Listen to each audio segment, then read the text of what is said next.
C'est tout de suite une autre séquence importante, celle-ci aussi. Philippe Mabille et Thomas Benzazon viennent de nous expliquer l'invité qui a accepté de partager son regard sur ces sujets. Thomas, Philippe, bonjour à tous les deux. Un invité exceptionnel est avec nous. Absolument. Alors, on vous a préparé une surprise. En fait, on tenait absolument pour ce 10e anniversaire du concours 10 000 startups pour changer le monde, à avoir Xavier Niel présent ici au Grand Rex. Malheureusement, les contraintes d'agenda ont fait qu'il n'a pas pu. Alors j'ai insisté, enfin nous avons insisté. Je vais vous présenter Thomas Benzazon qui est avec moi, qui travaille pour une agence qui s'appelle Feuille Blanche. Et en fait, ça s'est passé pendant le premier confinement, en mars 2020, il y a 2 ans. Olivier Mathieu, qui est un bon ami de la Tribune, qui est aujourd'hui chez 2050, à l'époque il présidait The Camp, vous connaissez bien, m'appelle, on était confinés, moi j'étais malade en plus, il me dit tu voudrais pas lancer un podcast? Je dis tiens c'est une bonne idée, et ça s'est devenu 40 nuances de Next. Alors il l'a fait avec toi, Thomas, qu'est-ce que c'est 40 nuances de Next? 40 nuances de Next, l'idée déjà c'est que c'est peut-être le premier podcast où on ne choisit pas nos invités mais on a plutôt des très beaux invités. Un peu à l'image de l'ATP où pour les amateurs de tennis on va s'inspirer d'un Djokovic, d'un Nadal, d'un Federer. Next, c'est le Next 40, il faut c'est préciser. Le Next 40. Nous, justement, l'idée, c'était pour toutes les startups de pouvoir s'inspirer des champions de la tech. Donc, on le fait avec vous, côté média, avec d'autres, avec la French Tech, France Digital. Et toutes les 2 semaines, on découvre un entrepreneur du Next 40, à la fois sur sa boîte, mais aussi l'homme ou la femme derrière l'entreprise. Et comme il y avait très peu de femmes au Next 40 encore, on demande à ces entrepreneurs de choisir une femme qu'ils admirent. Et c'est pareil, c'est toutes les 2 semaines et c'est des femmes entrepreneurs fabuleuses. Je pense que tout le monde aurait aimé passer 2 heures avec Jean-Charles Samuelian, donc il suffit de vous abonner sur 40 nuances de Next. Alors et comment on fait Thomas pour s'abonner? Je pense que tout le monde a un téléphone portable, peut-être Apple Podcast, Spotify, Deezer et bien d'autres. Vous cherchez 40 nuances de Next, vous abonnez et si ça vous plaît, vous restez abonné. Et donc, alors, on s'offre un portrait aujourd'hui. Il a quelque chose à vous dire, c'est Xavier Niel. Xavier Niel qui a fondé, bien sûr, Iliad Free, donc vous êtes tous évidemment peut-être au courant de ce parcours-là, mais qui a également créé ou fondé Station F, qui a fondé l'École 42, je crois qu'il nous dit qu'il y a plus de 40 École 42 dans le monde. On a passé 1 heure avec lui le 14 mars. Vous aurez l'édition spéciale de ce podcast qui sera publiée sur la Tribune et sur les plateformes dont a parlé Thomas. Demain matin à 8 heures, vous aurez 1 heure avec Xavier Niel. Là, on vous propose d'écouter Xavier Niel, un court extrait, 20 minutes. Et on vous laisse maintenant avec Xavier Niel. Merci beaucoup. Merci à tous les deux.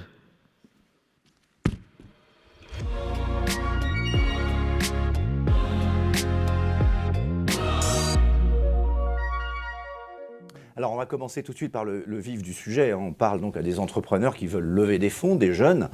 Vous en connaissez beaucoup. Il y en a beaucoup qui sont dans la salle. Il y en a beaucoup qui nous écoutent dans ce podcast. Cette guerre au cœur de l'Europe change probablement le monde. Mais néanmoins, avant cette guerre, on avait un monde de la tech, et notamment en France, une scène start-up, une scène Startup Nation qui fonctionnait très bien. Je rappelle les chiffres. 11,6 milliards d'euros levés en 2021. On a vu des deals parmi les plus gros. Je ne redonne pas les chiffres. 25 à 26 licornes françaises. Donc, Xavier Niel, ça serait ma première question. La Startup Nation, ça marche ? Je crois que ça marche, ouais. On va dire que c'est un bon début. C'est pas encore parfait, mais on est dans quelque chose qui a pris de l'ampleur au cours des 5-7 dernières années pour arriver où on est aujourd'hui. Il y a quelque chose qui a changé. C'est que la France s'est retrouvée intégrée en fait, dans un rôle de nation dans lequel on peut créer des grandes entreprises. Et ça, c'est vraiment quelque chose qui fait partie qui est vraiment nouveau pour notre écosystème et qui est incroyablement important parce que ça permet à des investisseurs du monde entier de regarder cet écosystème et d'y investir. Et si on reprend les montants d'élevés de l'année dernière, une partie significative de ces levées vient d'investisseurs qui sont des investisseurs de la tech qui étaient présents tous aux US, parfois un petit peu en Angleterre, et qui maintenant se sont positionnés très fortement en France. On se demande forcément quelle est la suite, et justement, à ce sujet, on a une question, et on commence par là. Bonjour Xavier, alors tu le sais, on est nombreux à être admiratifs de ton dynamisme inépuisable et de la manière avec laquelle tu injectes de l'énergie dans la tech française.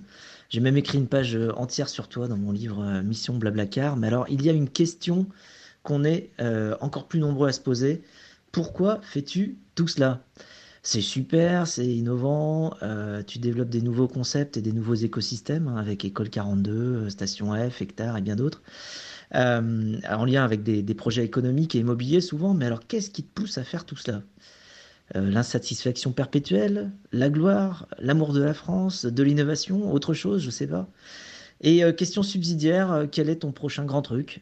Qu'est-ce que tu n'as pas encore fait et que tu souhaites faire? Merci beaucoup. Vous avez reconnu Frédéric Mazzella, oui, Blablacar. Je dis ça pour ceux qui ne l'auraient pas reconnu en l'entendant dans le podcast. Non, je crois que la notion, c'est de se dire, l'entrepreneuriat, c'est quelque chose qui permet à chacun de saisir sa chance. C'est-à-dire que dans un monde où on se dit, il y a beaucoup de... Alors ça va beaucoup mieux, hein, mais il y a un problème d'emploi dans ce pays. Il faut qu'on soit capable que si on cherche un emploi, une des solutions, c'est de créer son propre emploi. Et si on crée son propre emploi, en plus, si ça marche, on va en créer d'autres. Et c'est ça le sujet de base. Et c'est une notion de rendre ce que ce pays m'a donné en me donnant la chance de devenir entrepreneur. Moi, je suis devenu entrepreneur maintenant il y a 35 ans, donc c'était il y a très longtemps. Mais et à l'époque, il n'y avait pas tout ce qu'on fait aujourd'hui. C'était un écosystème un petit peu différent, et puis la levée de fonds paraissait moins naturelle, enfin, c'était quelque chose de complètement différent même. Mais c'est de se dire, cet écosystème-là, on est capable de l'aider, ou de le pousser à grossir. Quand je reprends votre question, moi je crois assez peu en fait que les politiques aide l'écosystème. En fait, l'écosystème, il se développe par lui-même.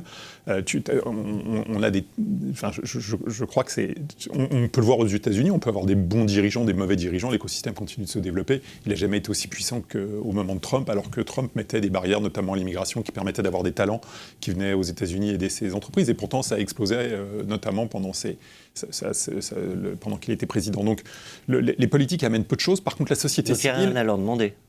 On y viendra tout à l'heure, parce que je crois qu'il y a une question là-dessus, mais donc on va y arriver. Mais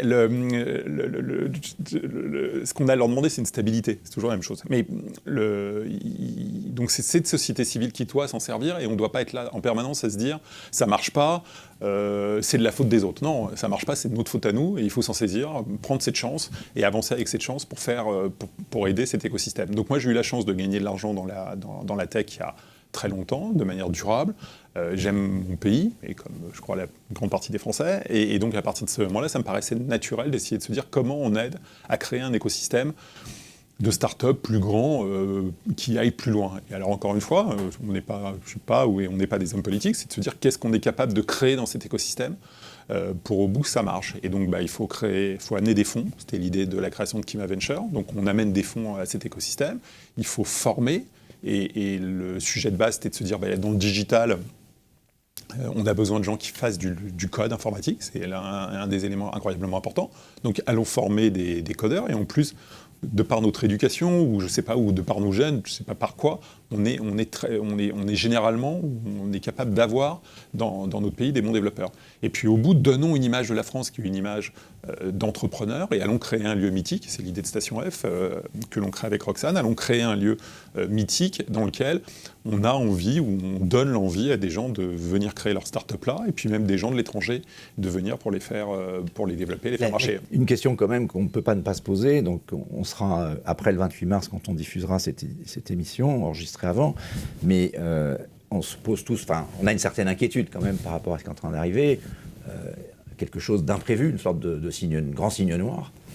Donc comment est-ce que vous voyez les choses? On était parti sur une accélération, tout allait bien, il y avait un monde avec peu d'inflation, des taux d'intérêt bas, on va avoir un monde plus compliqué, avec des taux d'intérêt probablement plus élevés. Est-ce que ça peut provoquer un retournement de la scène tech? Est-ce qu'il peut y avoir, ou est-ce que ça va trier entre le bon grain et l'ivraie? Moi, j'ai connu un certain retournement. On était là en 2001, 2002, 2003, et c'est quand même des années où on a fait on a trouvé des entrepreneurs incroyables.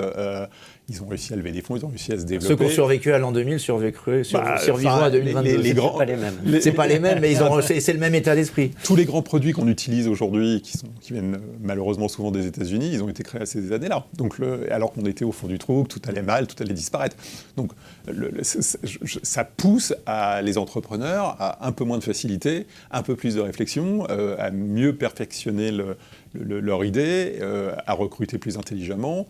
Je ne sais pas, moi, si on va supposer qu'on va être dans un monde plus sombre, mais on a toujours énormément d'argent dans le système, des gens qui ont besoin de recherche, de rendement sur cet argent, probablement des taux d'intérêt qui vont rester bas avec de l'inflation.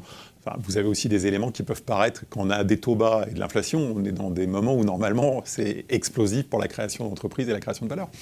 Comment, en quelques entretiens, on arrive à sentir qu'on a un entrepreneur qui va être capable de passer les crises dont certaines dont parlait Philippe d'ailleurs? Nous, on a eu en tant qu'investisseurs des super succès sur des pivots. On était actionnaire de Slack. C'est une boîte de jeux et qui est devenue le produit qu'on connaît aujourd'hui et qui a été depuis vendu. Donc, et c'est un exemple énorme. Enfin, je veux dire, la création de valeur sur la durée entre le jeu vidéo qui foire et le Slack vendu au bout, on a tout un chemin. Et qui repose et à l'époque, en effet. Tu avais misé sur les entrepreneurs. On avait misé sur un garçon qui s'appelle Stewart, qui était brillantissime, génial, modèle un peu comme ça, on ne sait pas trop où on va, pas du tout sûr de lui, pas la tchatch sur la table, je suis debout, je vous vends mon truc. Non, je vous c'est pas un Paul Morlet.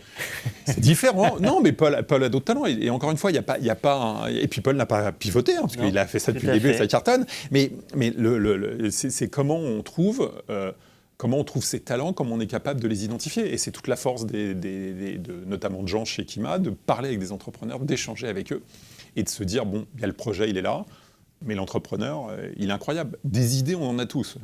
C'est comment on transforme ces idées en choses concrètes. Là, on perd beaucoup de monde déjà. Et comment la personne qui se saisit de cette transformation en choses concrètes va être capable d'être brillant et suivre le dossier dans la durée. Donc, à la limite, l'idée, au bout, c'est bien, mais ce n'est pas la chose principale. On préfère miser sur un entrepreneur que sur une idée. Du coup, la qualité principale de l'entrepreneur, c'est quoi? C'est l'humilité face à ce qui se passe autour, la curiosité?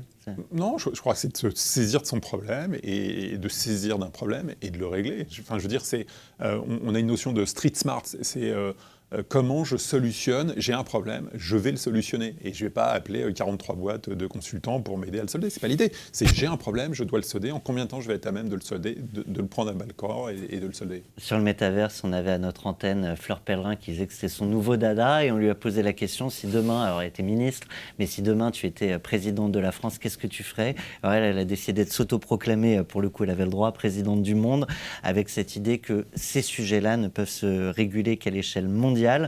C'était une transition un peu hasardeuse pour te proposer, Xavier.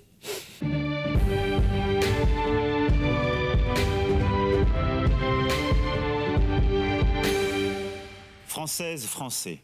De prendre une nouvelle casquette de président, qu'est-ce que tu ferais? Alors déjà, c'est pas une casquette très souhaitable, je crois, parce que je suis pas sûr qu'on dorme bien la nuit, donc il y a quand même un truc agréable, c'est de bien dormir la nuit. C'est le premier élément. Mais le deuxième élément, et quand on relie ça aux nouvelles technologies d'une manière générale aux entrepreneurs, ce qu'ils ont besoin, c'est de la stabilité. Et donc, si j'étais président, je ne ferais rien. Voilà, c'est ça mon programme, c'est un programme de qualité, c'est un programme simple à expliquer, sur lequel tu peux t'engager sur lequel facilement. je peux m'engager, incroyablement facilement vérifiable, parce que le besoin, c'est la stabilité. Donc mon programme, c'est le néant du programme. Néanmoins, l'entrepreneur, c'est quelqu'un qui voit un problème à résoudre. Alors donc du coup, si tu étais président, tu ne ferais rien, c'est parce que les entrepreneurs peuvent gérer les problèmes de notre société. Parce que à un moment, il faut arrêter de supposer que la totalité des problèmes dépendent de l'État. Il y a un certain nombre de sujets régaliens et autres qui, bien sûr, dépendent de lui. Mais le reste, c'est la société civile, je le pense, qui doit être capable de s'en saisir, de les prendre et de les régler.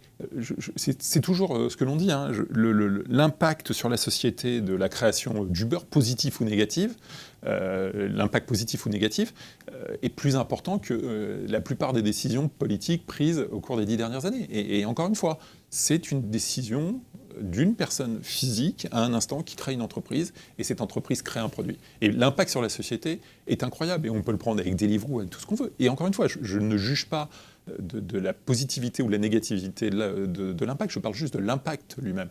Et ça, à partir de ce moment-là, il faut se dire qu'est-ce qu'est capable de faire la société civile. Le politique est capable de faire un certain nombre de choses, a des moyens, a des budgets, mais ça ne doit pas nous dispenser d'être capable, tous individuellement, de se prendre en charge d'une manière associative, au travers de la création d'entreprises ou de plein d'autres manières. Peut-être aussi sur les besoins de formation, la diversité, les banlieues, etc. Est-ce que la tech, c'est un instrument finalement pour donner des emplois à des gens qui n'ont pas forcément fait des études classiques? Vous l'avez montré avec 42. Jusqu'à quel point ce discours, vous avez pu le vérifier, et il a une portée, je dirais, plus macroéconomique, plus globale? Parce que là, vous avez formé, bon, je ne sais pas combien de personnes en France, mais les besoins restent immenses. Est-ce que c'est un instrument finalement de promotion sociale? Alors, l'intérêt de 42, en effet, c'est qu'on prend, pas majoritairement, mais énormément d'élèves qui sont souvent des décrocheurs scolaires et autres. Ce qu'il faut voir, c'est qu'en termes d'ascension sociale, la France est en dernière position de l'OCDE. On est dernier. C'est-à-dire qu'on a une image égalitaire de la France qui fonctionne. En fait, ça fonctionne incroyablement mal. 6 générations. C'est incroyable, ça marche pas. Donc en fait, qu'est-ce qu'il faut trouver? Il faut trouver... Et ces jeunes, ils sont pas moins brillants en France qu'ailleurs. Hein. Peut-être même plus brillants qu'ailleurs. Et donc il faut être capable de leur trouver ou de leur donner les moyens de monter dans cet ascenseur social et de le faire fonctionner. C'était l'idée de 42, c'est l'idée d'Hectare, et c'est l'idée de toutes ces choses-là. C'est de leur dire, filons-leur un futur parce qu'il y a un certain nombre d'activités dans lesquelles on n'a pas besoin d'avoir une licence de maths. Et du coup, en tant qu'investisseur aussi, un rôle à jouer. Enfin, on a le collectif Sista qui a beaucoup milité aussi pour l'accès au financement pour les femmes entrepreneurs. Il y a tout ce qui joue au niveau de l'éducation. Quand on voit passer les dossiers, est-ce que c'est un critère ou c'est quand même le projet d'abord? On a mis en place à Station F un programme qui s'appelle Fighter, où on va chercher des jeunes complètement différents. Et l'idée, c'est vraiment d'avoir des modes de recrutement différents, de recrutement d'aide différents de jeunes d'entrepreneurs, en allant les chercher là où personne ne va les chercher. C'est un truc qui marche incroyablement bien. On a des tonnes d'exemples qui font que ça fonctionne et que l'on va dans le bon sens. Voilà. Et après, est-ce que la France reste pas un pays encore très conservateur par rapport à tout ça quand même? Vous savez, l'investisseur... n'est pas vraiment prête à donner, notamment dans les grosses boîtes. L'investisseur, il a envie de gagner de l'argent. Donc le profil qu'il a en face de lui, il va le juger. Mais globalement, si on a réussi à aider à créer quelque chose qui soit crédible et dans lequel il a un retour d'argent, ça va marcher au bout. Donc peut-être que la France est conservatrice, je ne sais pas. Ce que je vois, c'est que quand on a un bon projet, on a des fonds et on lève des fonds. Donc il faut vraiment être capable de guider au début un bon entrepreneur qui a une idée convenable et de l'emmener et de lui prendre le bras. On reprend l'exemple d'Uber ou de Deliveroo, on a créé énormément de petits entrepreneurs. C'est bien. Mais est-ce qu'on est capable de leur dire, OK, tu as déjà commencé, tu as fait un bout du chemin, mais maintenant, ton machin là, qui est rémunéré pas de manière exceptionnelle, est-ce que cette volonté, cette énergie, et cette prise en charge que tu as été capable de faire de toi-même, tu es capable de faire autre chose et de l'appliquer ailleurs avec peut-être quelque chose de plus valorisant et de plus gratifiant financièrement. Il y a cet adage qui dit dans les grands groupes, je me ferai pas virer parce que j'ai choisi IBM. Donc même si ça se plante, c'était quand même IBM derrière. Est-ce que côté investisseur, c'est quand même plus facile de miser sur un HEC, un ESCP, etc. Parce qu'il y a tout un écosystème autour, peut-être de l'argent plus facile à trouver. Et du coup, dans cette quête de retrouver sa mise, à un moment, il faut prendre parfois aussi un risque peut-être supplémentaire pour accompagner une femme entrepreneur ou quelqu'un issu des quartiers.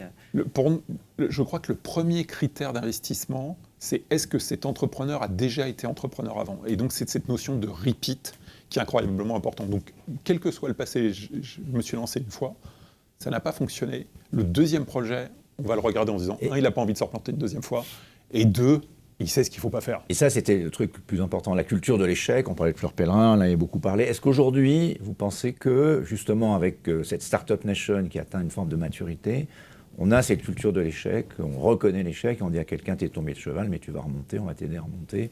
C'est quelque chose, alors que c'était pas du tout dans la culture française, il y a ne serait-ce qu'il y a une quinzaine d'années. Donc on va parler de la loi qui a été modifiée ou des lois qui ont été modifiées, donc là vous avez le droit de protester et de crier au scandale, mais il y avait il y avait un côté vexatoire. J'ai planté une boîte, légalement, planté à la Banque de France. Voilà, c'était mort. Et ce sujet-là a disparu. Aujourd'hui, j'ai planté ma boîte, ok, super, refaisons une autre. Et ce sujet où les mentalités ont incroyablement évolué. Et ça, c'est vraiment vrai.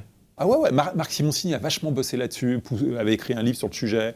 Il y a plein de gens qui ont poussé sur le truc. C'est une réalité. Nous, on adore, très franchement, les repeats. Je me suis planté une fois, je reviens, je comprends pourquoi je me suis planté, j'y retourne. Du coup, là, les politiques avaient quand même un petit intérêt, en tout cas un petit rôle à jouer. C'est pour leur dire un peu de bien d'eux de temps en temps. On passe à la carte blanche, ça vous va? Carte blanche pour 40 nuances de Next. C'est un jingle qui porte très bien son nom. Tu as 3 minutes, le micro, la caméra face à toi et finalement 3 minutes qui t'appartiennent pour aborder le sujet de ton choix.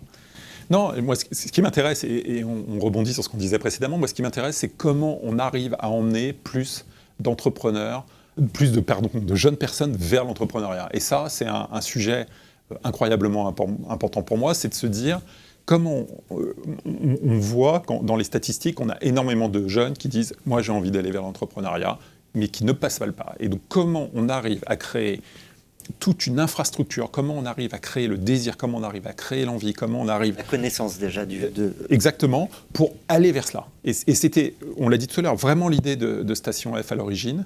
Là-dessus, il y a la BPI qui fait un travail incroyable, en disant « Ok, venez me voir, on va vous financer, on a plein de poches, on a plein de trucs, on va vous aider. » Qui font le tour de France notamment. Exactement. Ouais. On a une législation qui a évolué. Je travaille en entreprise, je quitte mon entreprise, je pars en start-up, je crée une entreprise, j'ai le droit au chômage. Et donc, on est capable de subventionner la création d'entreprise. Hein. Même à Cuba, ils n'ont pas ça. Donc, on est dans un truc incroyablement bon quand même. On va me redire que je parle que ma demande aux politiques, c'est de rien faire. Mais quand même, ils ont fait ça. Donc, de temps en temps, on a un petit coup de balle, mais qui nous garde ça, hein, qui n'y touche pas. Mais donc, comment on est capable de créer, en effet, tout cet écosystème qui soit capable de pousser des jeunes et des moins jeunes, des gens qui sont jeunes d'esprit, d'aller vers cette notion d'entrepreneuriat et de création d'entreprise. Et le besoin de fonds, c'est très bien qu'on ait des très grandes entreprises mondiales en France, et c'est fantastique, ça nous permet d'avoir un socle. Mais comment on est capable de créer les grandes entreprises de demain ? Et ça, c'était un sujet incroyablement inquiétant il y a 10 ans, parce qu'on voyait ces grandes entreprises dominantes arriver des États-Unis, d'Asie, plus rarement d'Europe, être capable de créer ces grands groupes, et de manière majoritaire, incroyablement majoritaire. Et donc l'Europe a été capable de se ressaisir, la France a été moteur là-dedans, et ça me paraît quelque chose de extrêmement important, d'avoir ces entreprises qui se créent aujourd'hui, qui soient capables de s'installer sur nos territoires, de créer des emplois sur nos territoires, et de grandir. Et de grandir et de grossir en restant de manière... Et si vous projetez à la fin de la décennie, est-ce que vous pensez qu'on aura un acteur européen ou quelques acteurs européens de la taille d'un GAFA ou d'un BATX? Ou c'est un vœu pieux, ou c'est pas comme ça qu'il faut s'y prendre? Moi, vous me parlez toujours de licorne, je vous dis, on a probablement une petite trentaine, moi ça m'intéresse plus ça, je vous dis toujours, on est sur le sujet des décacornes. Quand est-ce qu'est notre première décacorne en France, notre start-up qui a une valeur de plus de 10 milliards? Je pose la question. Qu'est-ce qui nous manque pour ça? Un Nasdaq européen? Non, il nous manque des entrepreneurs qui soient encore meilleurs, qui aient plus d'ambition, qui soient capables de grossir, qui aient la dalle. On va y aller, on a des trucs à 5 milliards là, on va y aller, on va y aller tranquillement. On a des trucs à 5 milliards de levée. De 5 milliards de valo, de capi, et puis on y va vers les 10 milliards. On a des petits aléas géopolitiques, mais ça va s'améliorer. Quand on a des engins qui pèsent 1000 milliards en face de nous, peut-être 2000 dans 10 ans. Mais attendez, quand on se reverra dans 5-6 ans et qu'on aura nos 30 décacornes, on dira où est-ce qu'on est sur nos boîtes à 100 milliards. On se donne rendez-vous dans 10 ans. Il ne faut pas oublier, avant même. C'est quand on commence à approcher des valos comme le Triard ou des choses comme ça. En général, ça veut dire qu'on a une part de marché significative, les régulateurs concurrentiels arrivent. Ça s'est passé dans l'histoire. Vous croyez qu'il va y avoir un démantèlement, des Rockefeller de la tech? Quand ça devient trop gros, qu'on devient trop dominant... Il y a des actions, hein. L'Europe a fait... C'est un petit début, on n'est que dans la rigolade pour l'instant. Mais bien évidemment, quand on devient trop gros, il y a un moment... Ça bouge. Et parallèlement à ça, quand on devient trop gros, c'est-à-dire que soudainement, plus vous êtes gros, plus la concurrence devient élevée. Plus il y a des gens qui salivent et bavent de ce que vous faites. Un dernier mot, c'est aux 8 lauréats, de la tribune 10 000 entrepreneurs, 10e anniversaire de notre concours. Déjà bravo, parce que ça a été un long chemin de sélection, j'allais dire de croix, mais c'est pas sympa, un long chemin de sélection pour y arriver là.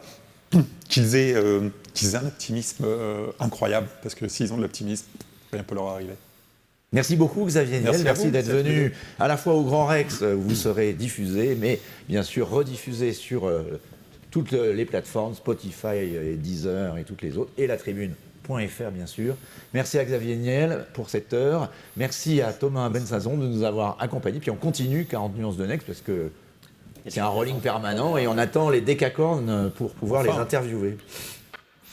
Merci beaucoup Philippe Mabi et Thomas Benzazon. On retrouve le format en intégralité à partir de 8h demain matin sur la tribune.fr. Connectez-vous, plus d'une heure d'entretien avec Xavier Niel à partir de 8h demain matin en exclusivité sur la tribune.fr.